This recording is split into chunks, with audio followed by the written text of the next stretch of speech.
Précédemment, Amélie, une fille étrangement candide, semble s'être réveillée au milieu d'un monde qu'elle ne comprend pas. Après sa rencontre avec Léa, elle s'apprêtait à se balader dans un paysage onirique, afin d'apprendre à se connaître. Suite du chapitre 1.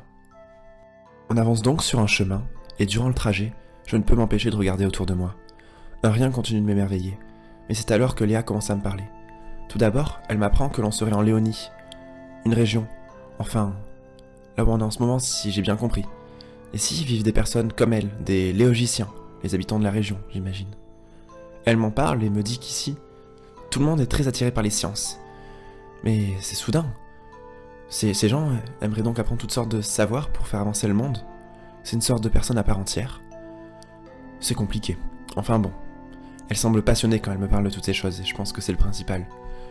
Et d'un coup, sans transition, elle me parle d'histoire et elle évoque une époque qu'elle adore étudier. Une époque où de drôles de machines argentées se serviraient de l'énergie de la nature pour travailler à la place des hommes. Ça y est, je suis définitivement perdu dans ces explications. Dois-je interrompre pour chercher à comprendre ? Je suis pas sûr de tout comprendre, tout ça est si soudain. C'est quoi l'énergie naturelle ? Ouais, je m'emballe un peu. Je sais pas comment t'expliquer, mais déjà que moi j'y comprends pas grand chose. Ah, si même toi tu comprends pas, ça s'attendra alors. Donc il existerait diverses sortes de personnes. Léogicien, c'est un mot compliqué. Moi je suis une léogicienne ? Enfin bon, tout ça est trop sérieux. Pour l'instant, profitons du paysage, il est apaisant. Chaque chose semble à sa place. Comme si une personne avait pris le temps de tout ordonner. C'est peut-être le cas. On continue ainsi de bavarder et la discussion m'apprend les différents animaux qui existent. Ou comment sont les gens de son village. Elle me parle du goût des choses et me dit le nom des différentes plantes que l'on croise. C'est si agréable de juste l'écouter parler. Finalement, Léa me dit qu'on est arrivé. Je ne savais pas qu'on allait en un endroit précis, mais nous y voilà, c'est un lac. Tendons à un seul endroit, je n'imaginais pas ça possible. Et celle-ci est bleu turquoise, laissant ainsi transparaître diverses sortes de poissons. Je ne connais pas leurs noms, et ne me rappelle pas les avoir déjà vus, pourtant je suis convaincu de déjà les avoir rencontrés. Est-ce que je les connaissais déjà avant d'arriver ? Je reste toujours avec cette étrange sensation qui me dit que tout ce qui m'entoure m'est connu, mais pourquoi se souvenir de certaines choses et pas d'autres ? Peut-être que je viens d'ailleurs, un endroit comme celui-ci, mais pas exactement celui-ci. Puis laissant mes songes de côté, j'en viens à m'intéresser au reste de mon champ de vision. Autour de nous, de grands arbres verts se développent. Il y a aussi des oiseaux, et on peut voir d'autres animaux venir s'abreuver sur l'autre rive. Je pourrais peut-être aller leur parler ? Non. Je suis déjà en train de discuter avec Léa. Allez, asseyons-nous. C'est génial comme endroit. Ouais, je trouve aussi. Tu vois, j'y venais souvent quand j'étais petite. Quand t'étais petite. Ouais, enfant quoi. Enfant, t'as été enfant, c'est comment ? Ça revient bizarre. Enfin, tu vois, d'abord on est petit et on grandit. Enfin, c'est normal quoi. Ah bon ? Mais c'était bien ? Ouais, c'est super comme période de ta vie. Tu viens. Enfin, je venais souvent ici par exemple avec des enfants du village. Et on jouait à plein de choses, on se prenait pas la tête quoi. Et pourquoi tu ne fais plus tout ça ? Ouais, ça serait cool, mais c'est pas si simple. Ah bon ? Mais j'y pense. Tu dis qu'avant tu étais plus petite que maintenant ? Tu penses que moi aussi je vais grandir comme ça ? Non ! T'es déjà plus grande que moi. On se mit à rire, cette sensation était agréable. Il suffirait donc de parler pour se sentir bien. Vivre semble facile finalement. Peut-être que chercher ces réponses aux drôles de questions que je me pose ne sert à rien. Il suffirait de passer des bons moments et de ne pas penser au reste. Mais c'est certainement trop simple. Malgré que j'aimerais que tout reste ainsi, je me souviens de ce que m'avait dit Léa auparavant, au sujet de son départ. Peut-être que c'est le bon moment pour en apprendre plus, en espérant ne pas dire de bêtises cette fois. Dis-moi, tout à l'heure tu as dit que tu devrais t'en aller de ce village, mais cet endroit est génial, alors pourquoi ? C'est compliqué, mais pour résumer, tout à l'heure quand je te dis que j'étais une léogicienne, tu te souviens ? Eh bien en fait, il existe plusieurs sortes d'êtres humains. Et nous on est de moins en moins et fatalement on va disparaître. Mais pour remédier à cela, on nous demande d'avoir des enfants, entre nous. Puis de partir à la capitale. Ouais, enfin, je suis pas très clair. T'as compris ce que je veux dire ? Je suis pas bête, tu sais, tu n'es pas obligé de tout m'expliquer comme une enfant. Si tu le dis, Mais, attends, j'y pense. Tu ne savais pas ce que c'était qu'un enfant il y a 10 minutes, et là tu t'en sers d'exemple. Tu te moquerais pas de moi un peu par hasard ? Quoi ? Non, je ne savais vraiment pas, mais de te voir en parler, et de devoir le dire, ça fait que ça me revient, et c'est comme si c'était évident à présent. Enfin, c'est dur à expliquer. Tu te souviens d'un concept aussi complexe comme ça, et tu ne trouves pas ça bizarre ? Non, c'est comme ça depuis tout à l'heure. Je pense, je te parle. Des fois j'ai des trucs spontanément que je ne connais pas, mais puisque je te l'ai dit, je dois les connaître, du coup je les connais. Enfin une fois que je les ai dit. C'est pas normal? Je sais pas si c'est normal, j'ai rien compris.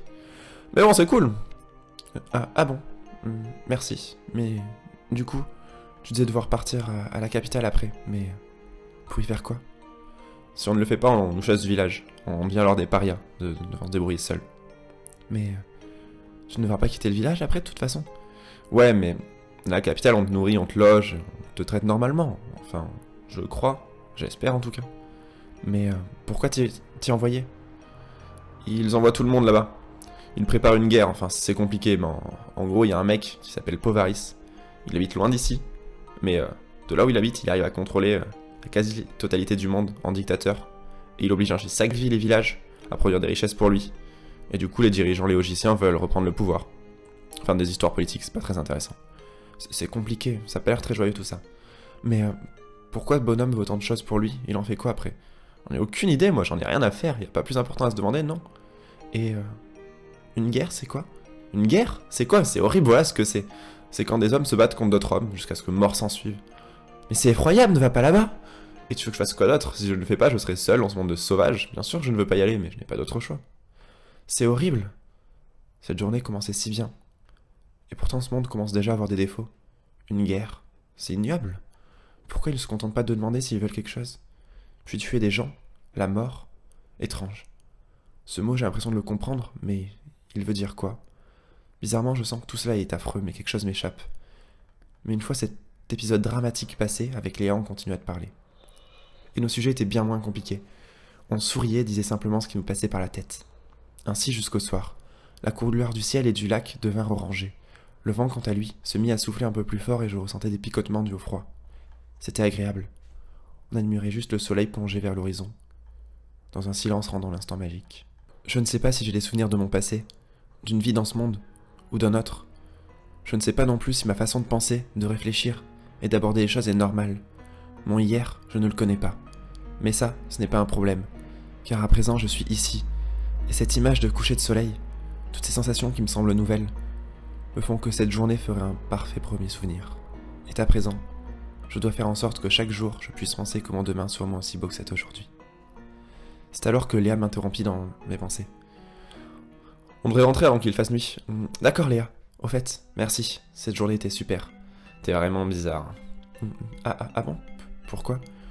Bah, tu te réveilles comme ça, sans te souvenir de rien, et ton seul souci est de me remercier d'avoir passé une bonne journée. Enfin bon, rentrons, c'est dangereux d'être dehors à cette heure.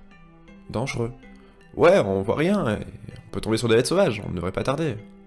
Oh! Et il y a aussi les hommes nocturnes. Les hommes nocturnes? Ouais, des humains, depuis si longtemps parias, qu'ils ont fini par muter pour ne sortir que de nuit, afin de tuer des animaux, pour les manger. On dit qu'ils sont complètement sauvages, qu'ils ont des longues griffes et qu'ils t'observent à travers la pénombre. Ils attendent que tu vois la lueur rouge de leurs yeux avant de venir te dévorer. Mais c'est horrible! T'y as cru? Vraiment trop facile.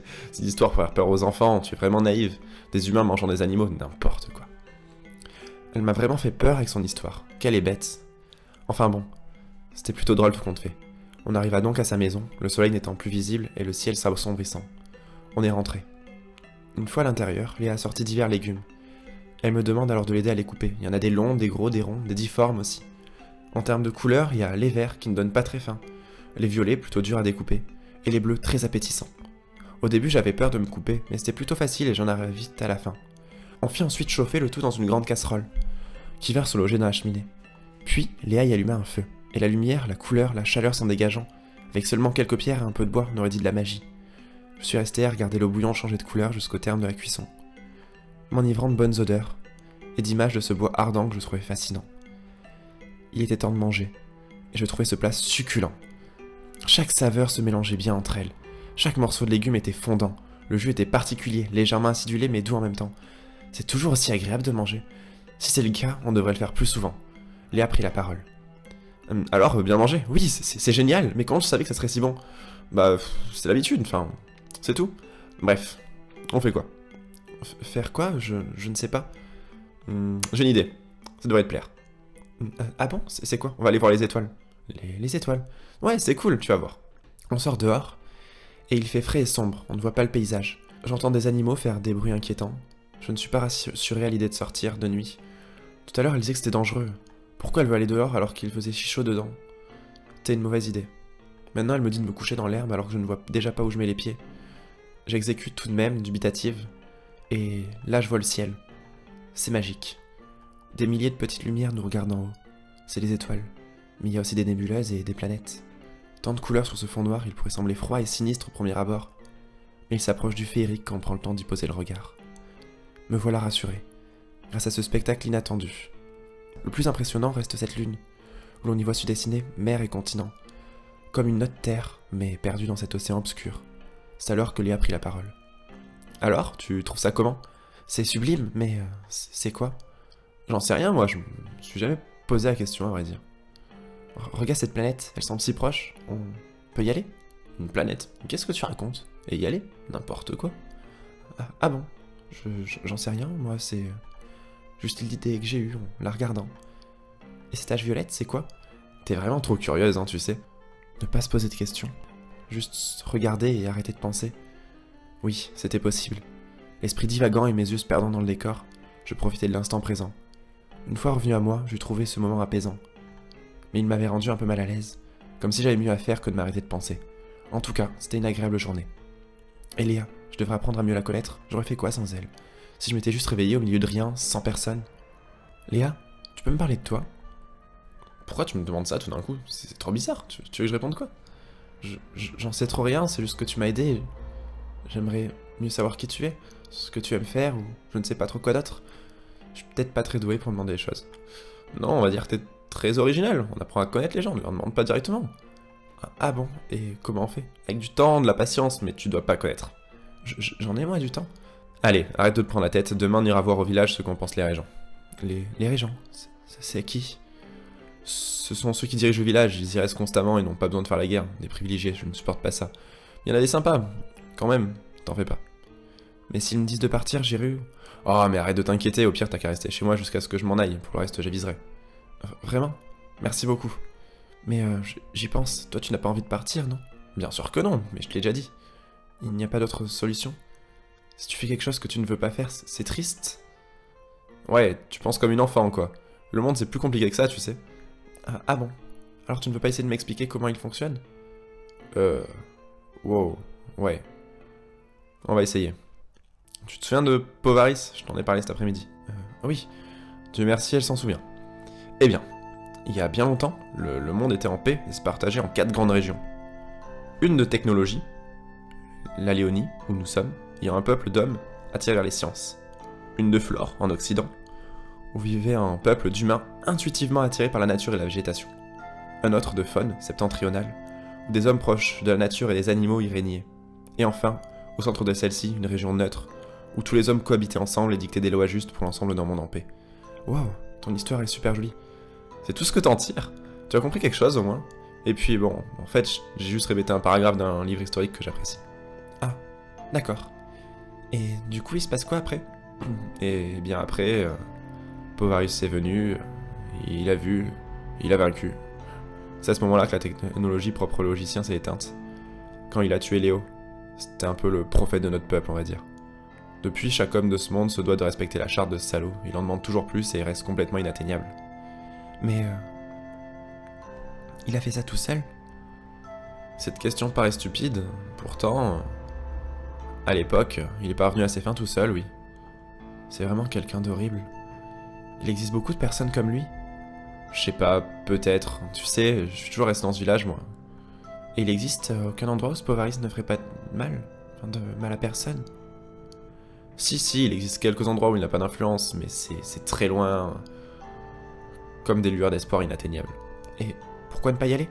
Quoi? Mais dis n'importe quoi, c'est à l'autre bout d'Aftergoth, non, c'est inatteignable. Aftergoth, c'est joli? C'est notre langue? C'est quoi? C'est là où on vit? Ah bon, d'accord. J'avais vraiment l'impression que ça venait d'une autre langue. Tu es vraiment quelqu'un de spécial, Amélie. Tu sais, cela fait bien longtemps que tout le monde parle la même langue. Tout le monde parlerait une même et unique langue. Je parle cette unique langue. Comment l'ai-je apprise? J'en connais d'autres. Depuis ce matin, chaque mot, chaque phrase est dans ce dialecte. Pourtant, à aucun moment je me suis posé de questions sur celui-ci. Et où l'aurais-je appris? Un peu tout ce que je fais est comme ça, en fait. Comme un savoir inné, c'est peu probable.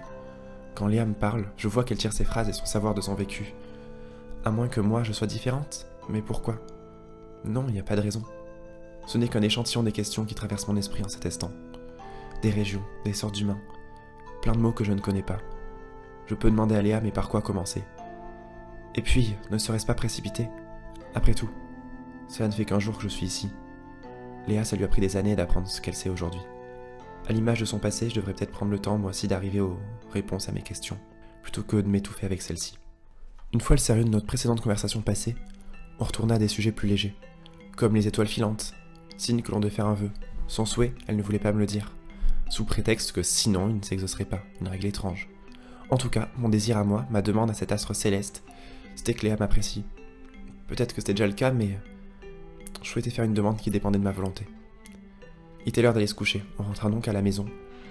Le feu qu'on y avait laissé y dépérissait lentement, rendant celle-ci plus fraîche qu'au moment où on l'avait quittée. Alors Léa sortit des draps blancs cassés en laine tissée, et me dit que je pouvais dormir sous son canapé, me précisant qu'elle n'avait pas mieux à me proposer. Néanmoins, une fois sur celui-ci, je me sentais à l'aise, prête à ce qui me semblait être ma première nuit de sommeil. Léa monta se coucher dans sa chambre à l'étage, mais avant elle me dit un dernier bonne nuit, comme parole de la journée. Puis voilà, il était l'heure de dormir, une journée était passée, et j'étais seul dans ce lit. Les quelques bougies éteintes, seules quelques timides braises émettaient une faible lueur dans la pénombre de la pièce. Finalement, je me décidai à fermer les yeux. Tout devient sombre, aucun mouvement, mais quelques souvenirs. Ceux d'une journée passée auprès d'une amie. D'une amie, seul le temps le dirait. Dans cette maison, non, dans ce monde, qui pour moi était nouveau. En fait, là où on est en ce moment. Aujourd'hui, j'ai pris vie. Ces passés traversant mon esprit m'empêchent de m'endormir, mais me rassurent d'un côté. Elles me donnent l'assurance d'exister. Toujours des questions, et toujours pas de réponse. Mais la certitude et l'envie de pouvoir les trouver. Rien d'autre. Seulement moi, Amélie, dans l'attente que mon esprit soit reposé.